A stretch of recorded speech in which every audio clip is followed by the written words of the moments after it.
On a cold February day in 2004, the stillness of the White Mountains in New Hampshire was broken by the muffled crunch of tires skidding on snow. A single car, damaged, deserted, sat awkwardly against a snowbank on a dark, rural road. The engine was still warm. The driver? Gone. That car belonged to 21-year-old Maura Murray. She was a nursing student at the University of Massachusetts Amherst, smart, athletic, and driven.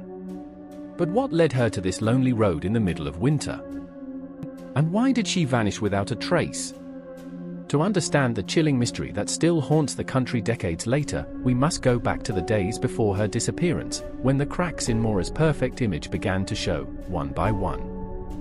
The night of February 5, 2004, Maura was working the reception desk at her campus security job. Just before 1 a.m., she received a call. No one knows exactly what was said, but witnesses reported seeing Maura's demeanor change instantly. She became visibly shaken, distraught, repeating the words, "My God." Her supervisor found her in a trance-like state, unable to function. She was escorted back to her dorm. When asked what had happened, Maura simply said, "My sister." But her sister Kathleen later denied that anything traumatic had happened between them that night. The next day, Maura's behavior continued to raise red flags. She emailed her professors saying there was a family emergency and she'd be gone for a week. But there was no emergency. She then packed her belongings with surgical precision, cleaning out her dorm, removing pictures from the wall, and placing all her school books in a box labeled "Return." It was as if she knew she wasn't coming back. Then came a curious detail. Maura printed out directions to a remote cabin in Vermont. She called a number for lodging inquiries in the White Mountains of New Hampshire. But she didn't tell her family. Not even her boyfriend, Bill Roche, who was stationed in Oklahoma. Not her closest friends. At 3:15 p.m. on February 9th, Maura emailed her boyfriend, saying, "I love you more, stud. I got your messages, but honestly, I didn't feel like talking to much of anyone. I promised to call today though." That would be the last direct communication anyone received from her. Around 3:30 p.m., Maura left the UMass campus and withdrew $280 from an ATM. Security footage showed her wearing a black jacket, her face calm, movements deliberate. She then stopped at a liquor store and purchased Bailey's, Kahlua, vodka, and a box of wine. The clerk remembered her distinctly. She was alone, and she seemed neither rushed nor agitated. From there, Maura got into her 1996 black satin and drove north. We may never know her exact thoughts during that drive, whether she was escaping something or going toward it. Sometime around 7 p.m., Maura lost control of her vehicle on Route 112, near the tiny town of Haverhill, New Hampshire.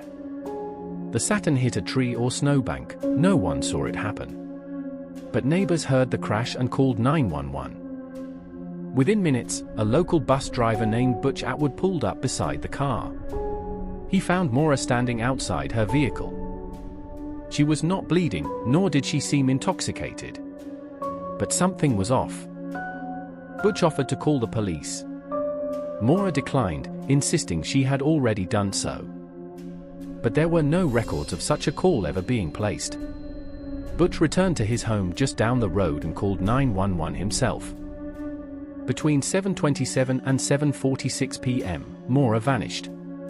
By the time police arrived, less than 10 minutes later, her car was locked, windshield cracked, airbags deployed. A soda bottle was found in the car, with what appeared to be an alcoholic mixture inside. There was no blood, no footprints in the snow leading away from the crash. No signs of struggle. It was as if she had evaporated into the night air.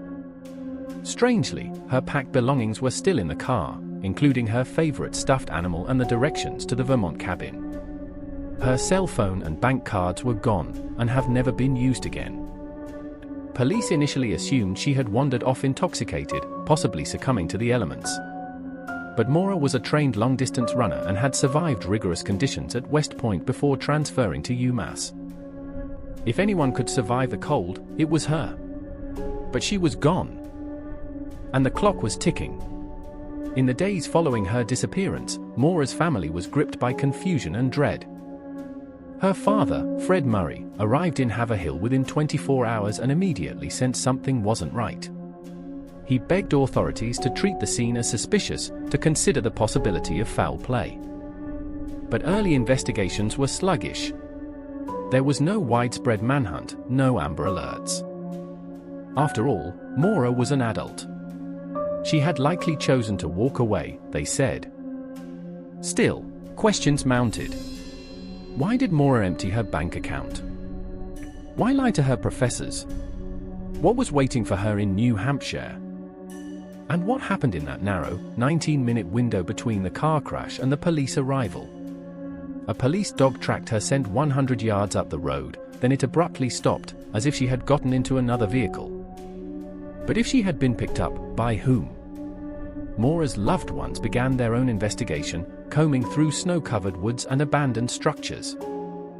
Her boyfriend Bill arrived and participated in the search, visibly distraught. But even he was not immune from suspicion. In the years since her vanishing, theories have run rampant, that she staged her disappearance to start a new life, that she was murdered by a passerby, that she died of exposure and her body was never found. There are darker rumors too, of a second party involved, of secrets in Maura's life no one wanted to talk about. But on that night, February 9th, something irreversible happened. A young woman full of promise stepped into the icy unknown, and never returned. This is where the descent begins. The morning after Maura Murray vanished, Route 112 looked like any other backroad swallowed by the New Hampshire wilderness, quiet, unbothered, blanketed in soft snow. But to those who knew Maura, the silence screamed. Fred Murray stood by the battered black Saturn, staring at the twisted front end and the footprints that led nowhere. His daughter had disappeared less than 12 hours earlier, and already, he was convinced, something was terribly wrong. But to local law enforcement, it didn't look like a crime scene. The car crash, the alcohol, the secrecy, it all pointed to a troubled young woman simply running away. They had no reason to believe otherwise. Fred begged them to bring in search dogs, helicopters, thermal imaging. Anything. But time, precious, irreversible time, was already slipping away. The initial search was modest. Police combed the surrounding woods and roadsides, but snowfall the night before had erased much of the terrain's memory. By now, any tracks, footprints, or dropped items had likely been buried. Still, one chilling detail remained. A scent trail. A police dog followed Maura's scent east, down the road, for about 100 yards, then it vanished, suddenly and completely. No more trace. No more scent. Just gone. The most logical explanation? Maura had gotten into another vehicle. But that raised a critical question: was it someone she knew? Or someone she feared? The investigation soon turned toward Maura's background. It wasn't long before cracks began to appear in her seemingly perfect exterior.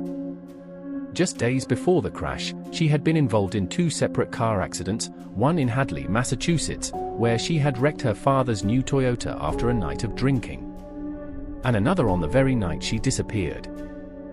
Police also discovered an incident in her past where Maura had been caught using stolen credit card information to order food.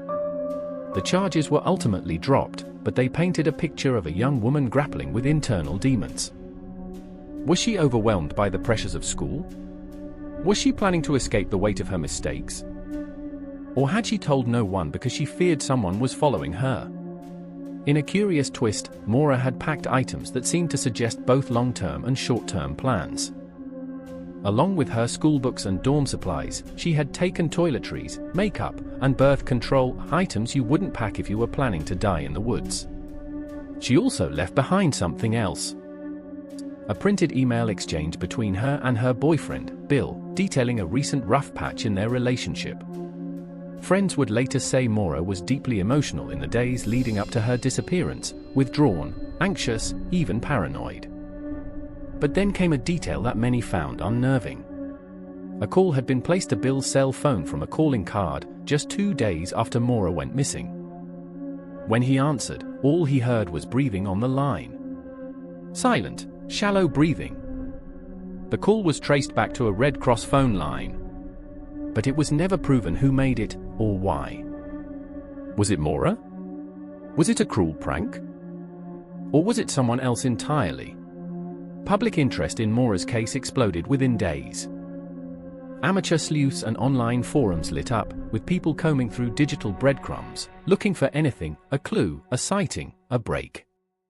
Many believed she had staged her disappearance. Others were sure she had been abducted. But no theory fully explained all the facts. Some locals reported seeing a suspicious man in the area around the time of the crash. Others claimed to have spotted a young woman matching Maura's description walking quickly along Route 112. But no sighting was ever confirmed. One witness, a neighbor near the crash site, claimed to have seen a strange vehicle, a dark-colored SUV, parked nose-to-nose with Maura's Saturn shortly after the crash. Minutes later, the vehicle was gone. It was never identified. And no driver came forward. As hours turned to days, then weeks, the narrative shifted. People started to ask not just where Maura had gone, but why. Her family refused to believe she would vanish on purpose. Fred Murray was relentless, holding press conferences, hiring private investigators, and pleading for national media coverage. He even accused the police of negligence, believing the initial window of opportunity had been wasted. He also believed something far darker, that Maura had been met with foul play, possibly by someone living nearby. "I think she was taken," Fred said in one televised interview, his voice cold and steady. "I think somebody local picked her up, and she never had a chance." What made the case more unsettling was the sheer lack of physical evidence. No clothing, no personal items, no body. It was as if the snow had swallowed her whole. The only lead that came close to a breakthrough occurred nearly a year later. A cadaver dog, brought by a private search team, alerted to a scent in the basement of a home near the crash site. The flooring was concrete. Authorities were hesitant to excavate. Eventually, ground-penetrating radar revealed an anomaly beneath the floor, but it was never dug up. The homeowners refused further access. To this day, that basement remains untouched. In the absence of hard answers, theories blossomed into obsessions. Online sleuths dissected every minute detail, every rumor, every blurred photo. Some claimed she ran off to Canada. Others believed she joined a monastery. A few believed she was murdered and buried in the wilderness, her remains covered by years of snow, soil, and silence. But as more time passed, one horrifying possibility lingered, that Maura had been taken and kept. And if that was true, it meant someone, somewhere, knew the truth, and had hidden it well. Back on Route 112, locals still talk in hushed tones about the girl who vanished on the edge of the forest. Some believe she's still out there. Others say they saw something that night, but chose to keep quiet. Because in a town that small, secrets are buried deep, and silence can be more terrifying than any scream. Maura's disappearance didn't just spark a mystery, it unearthed a life more complex than anyone had imagined. By spring 2004, the snow had melted. The roads were clear again. But the black Saturn still haunted the minds of investigators and internet sleuths alike.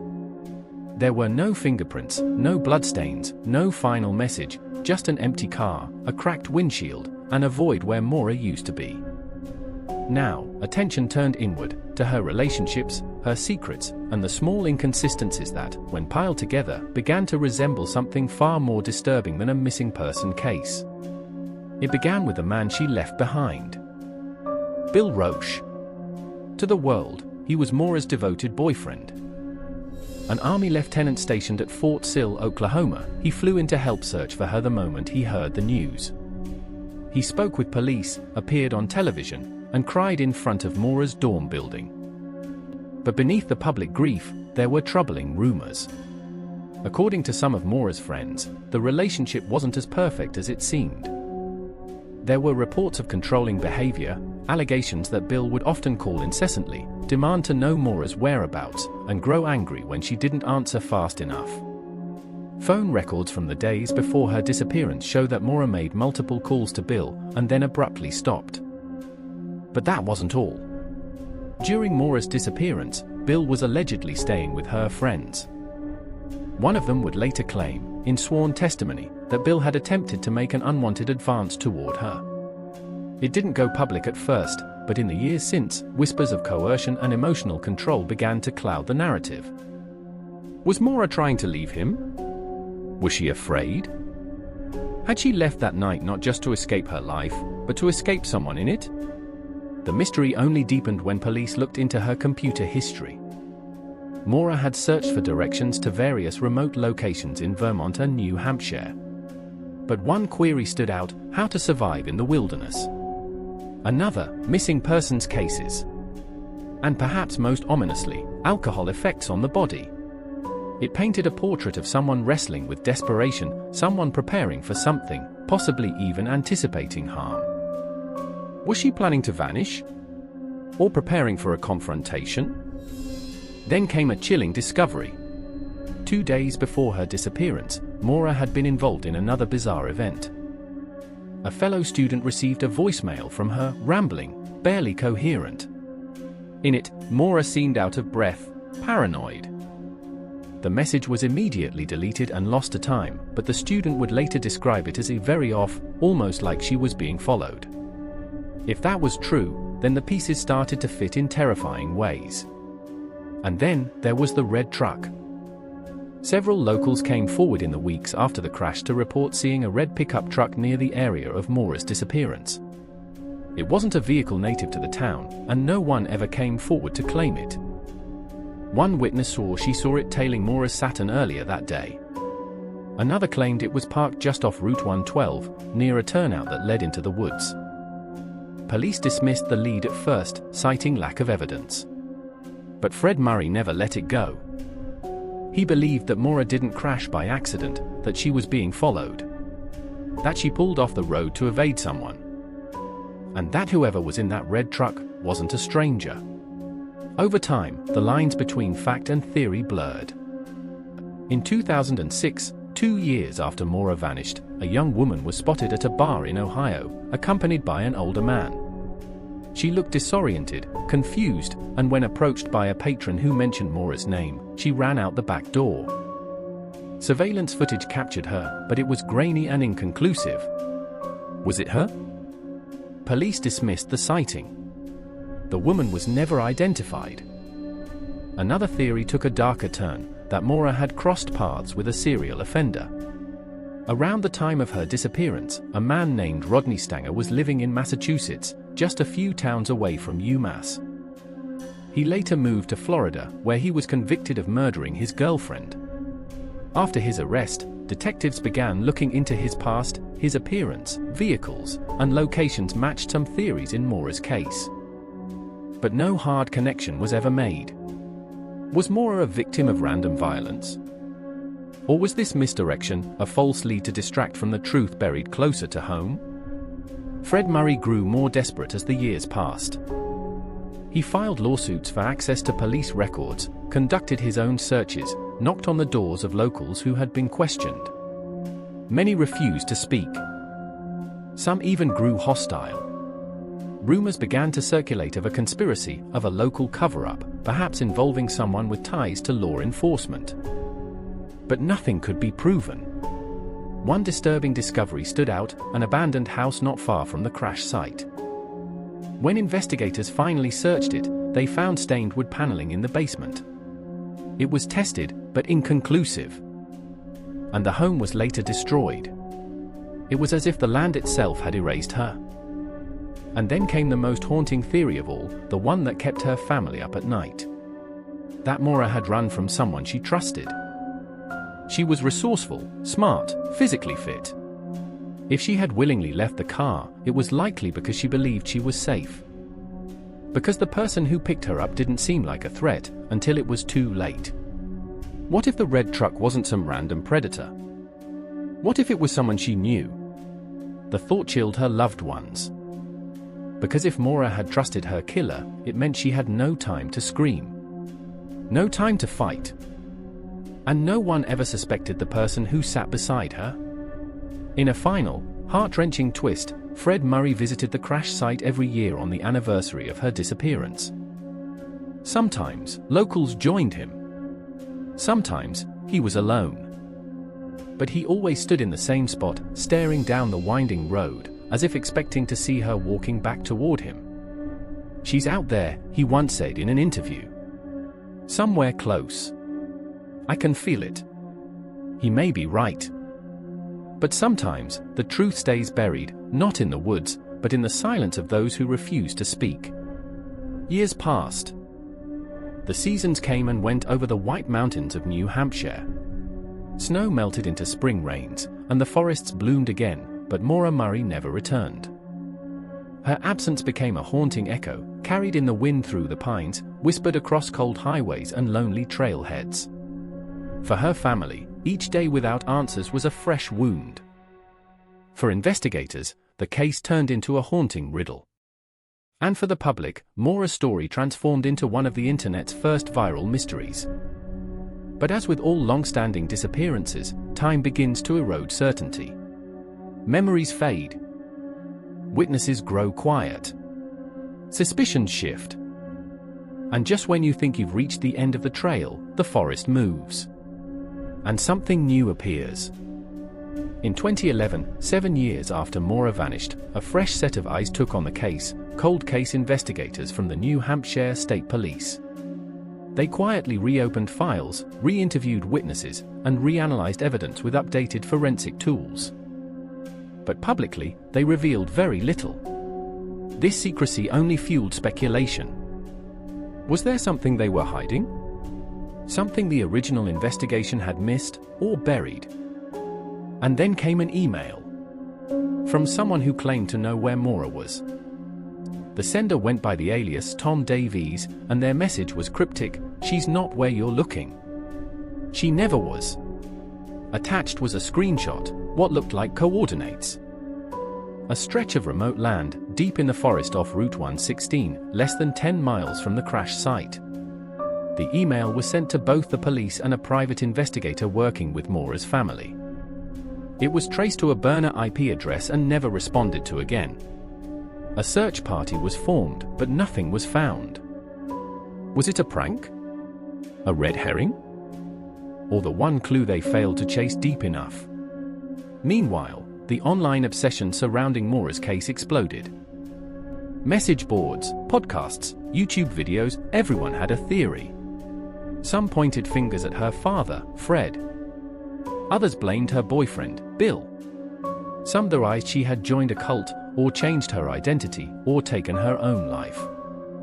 But in 2017, something unexpected happened. Ground-penetrating radar detected a void beneath the concrete floor of the same house where cadaver dogs had once alerted. For years, the homeowners had refused access, but after public pressure, the property was finally searched by professionals. A section of the basement floor was removed. Beneath it? Nothing. No body. No clothing. No answers. It was yet another dead end in a story littered with them. But it wasn't the end. Because someone else was watching. Around the same time, a retired FBI agent named John Healy reviewed the case files. He noticed something peculiar in the timeline. The crash report listed Maura's accident as occurring at 7:27 p.m. But one neighbor, a woman named Faith Westman, had called 911 minutes earlier. Her report said she heard the crash and saw someone moving near the car.